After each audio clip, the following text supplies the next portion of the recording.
కార్మిక వ్యతిరేక 4 లేబర్ కోడులను రద్దు చేయాలని, భవన నిర్మాణ కార్మికులకు సంక్షేమ పథకాలు అమలు చేయాలని సిపిఐ ఎంఎల్ న్యూ డెమోక్రసీ జిల్లా కార్యదర్శి డిపి పోలయ్య డిమాండ్ చేశారు. మేడే సందర్భంగా సైదాపురంలో కార్మికులు ర్యాలీ నిర్వహించారు. ఎఫ్ఐటియు జిల్లా కమిటీ ఆధ్వర్యంలో సైదాపురంలోని జిల్లా కార్యాలయం నుంచి కార్మికులు ఎర్రజెండాలు చేతబూని కేంద్ర ప్రభుత్వం తీసుకొస్తున్న కార్మిక వ్యతిరేక 4 లేబర్ కోడ్లను రద్దు చేయాలంటూ నినాదాలు చేస్తూ ప్రదర్శనగా వెళ్లి ప్రభుత్వాసుపత్రి కూడలి వద్ద ఎఫ్ఐటియు జెండాను జిల్లా నాయకులు చెంగల్రావు ఆవిష్కరించారు. ఈ సందర్భంగా సిపిఐ ఎంఎల్ న్యూ డెమోక్రసీ జిల్లా కార్యదర్శి డిపి పోలయ్య మాట్లాడుతూ కేంద్ర రాష్ట్ర ప్రభుత్వాలు పెట్టుబడిదారులు కార్పొరేట్ కంపెనీలతో కుమ్మక్కవుతున్నారని విమర్శించారు. లక్షలాది ఎకరాలను 99 పైసల వంతున అప్పనంగా అప్పగిస్తున్నారని, బ్యాంకులకు ఎగ్గొట్టిన లక్షల కోట్ల రూపాయలను మాఫీ చేస్తూ దేశ ప్రజల డబ్బులను కొల్లగొడుతున్నారని తెలిపారు. కేంద్ర రాష్ట్ర ప్రభుత్వాలు కార్మిక, రైతు, ప్రజా వ్యతిరేక విధానాలను అవలంబిస్తున్నాయని పేర్కొన్నారు. ఈ కార్యక్రమంలో వివిధ సంఘాల నాయకులు అనిల్, శ్రీను, వెంకటరమణయ్య, ఏడుముళ్ల సీనయ్య, రమణయ్య, మస్తానయ్య తదితరులు పాల్గొన్నారు.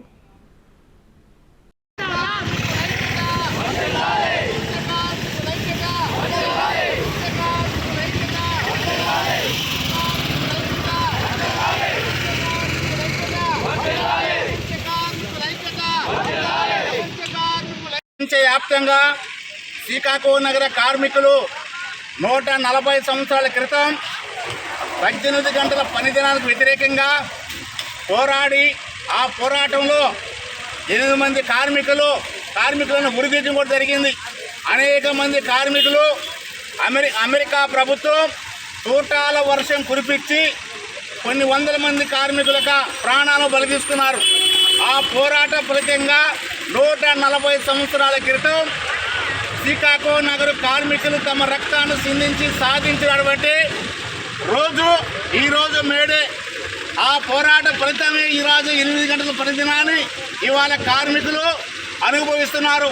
అదేవిధంగా కార్మికులు సమ్మె చేసే హక్కు కానీ, సంఘం పెట్టుకునే హక్కు కానీ, ప్రశ్నించే హక్కు కానీ, సమాన పనికి సమాన వేతనం పోరాడి సాధించిన హక్కు కానీ మొత్తం కూడా ఆనాడు శ్రీకాకుళం నగర అమరవీరులు చిందించినటువంటి రక్తం సాక్షిగా సాధించినటువంటి పోరాట ప్రతీక హక్కుల్ని ఇవాళ గత 140 సంవత్సరాలుగా ఈ దేశంలో అసంఘటిత రంగ కార్మికులు, వివిధ రంగాల్లో పనిచేసే కార్మికులు మొత్తం కూడా ఇవాళ అనుభవిస్తూ ఉన్నారు.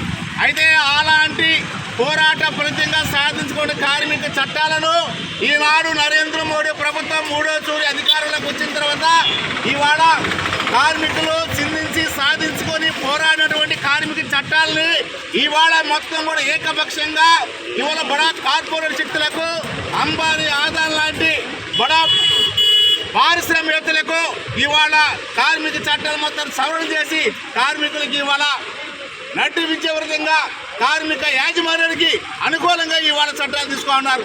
ఈ చట్టాలకు వ్యతిరేకంగా గత అనేక సందర్భాలలో ఇవాళ ఈ మొత్తం కూడా దేశవ్యాప్తంగా కార్మిక సంఘాలు మొత్తం కూడా గళవిపుతా ఉన్నారు, పోరాడుతూ ఉన్నారు. అందుకని ఇవాళ ఐఎఫ్టీగా మేము డిమాండ్ చేస్తున్నాం.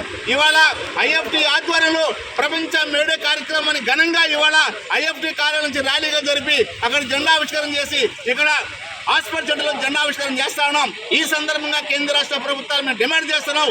అక్రమంగా, అన్యాయంగా కార్మికులను అడ్డమించి కార్మికులకు నష్టకరం చేసినటువంటి 4 లేబర్ కోడ్లను తక్షణమే రద్దు చేయాలని, విరమించుకోవాలని, అదేవిధంగా అనేక పోరాటాలు 1996 నుంచి సాధించుకున్నటువంటి భవన నిర్మాణ కార్మిక సంఘాలకు సంబంధించినటువంటి పోరాటమైనటువంటి సంక్షేమ పథకాలు ఉండవు. వాటిని యథావిధంగా మొత్తం సమాన పనికి సమాన వేతనం 30,000 ఇచ్చే విధంగా, అదేవిధంగా ప్రమాదశాలు చనిపోయినటువంటి కార్మికుడికి 10 లక్షలు ఇచ్చే విధంగా, సహజ మరణం చనిపోతే 5 లక్షలు ఇచ్చే విధంగా, అదేవిధంగా కార్మికులకు అన్ని రంగాలలో మొత్తం కూడా కార్మిక హక్కుల్ని వాళ్ళకి అనుకూలంగా ఉండే విధంగా ప్రభుత్వం చూడాలన్నది ప్రధానంగా 8 గంటల పరిధిన స్థానంలో ఇవాళ ఏకపక్షంగా చంద్రబాబు ప్రభుత్వం మేము అధికారంలోకి వస్తే కార్మికులకి అందరికీ అనుకూలంగా ఇవాళ మొత్తం చట్టాలు చేస్తామని చెప్పి ఈ చట్టాలను తోట్లు పొడుస్తూ 8 గంటల పరిధినాన్ని తోట్లు పొడిచి 12 గంటల పరిధినాన్ని తీసుకొచ్చే ప్రయత్నం చేస్తున్నారు. దీనికి వ్యతిరేకంగా కార్మికులు మొత్తం కూడా ఉద్యమించాలని చెప్పి మేము పిలుపునిస్తున్నాం. అందుకని ఐఎఫ్టీగా మొత్తం కూడా శ్రీకాకుళం నగరం సాధించినటువంటి హక్కులు ఏదైతే ఉండేవి ప్రధానంగా 8 గంటల పరిధినాన్ని తక్షణమే అమలు చేసే విధంగా ఇవాళ ప్రభుత్వం చొరవ చూడాలి. క్రీడా ఉపాధ్యాయులను తయారు చేయడంలో మేటి స్థానంలో నిలిచిన Alexa college of physical education 2026-2028 విద్యా సంవత్సరానికి బీపీఎడ్ కోర్సుకు దరఖాస్తులను ఆహ్వానిస్తోంది. విక్రమసింహపురి యూనివర్సిటీకి అనుబంధ కళాశాల. అర్హత, అనుభవం కలిగిన అధ్యాపకులు, అన్ని వసతులు కలిగిన తరగతి గదులు, చక్కని లైబ్రరీ, విశాలమైన ఆట స్థలం, పలు రకాల క్రీడల్లో ఆచరణాత్మక శిక్షణ.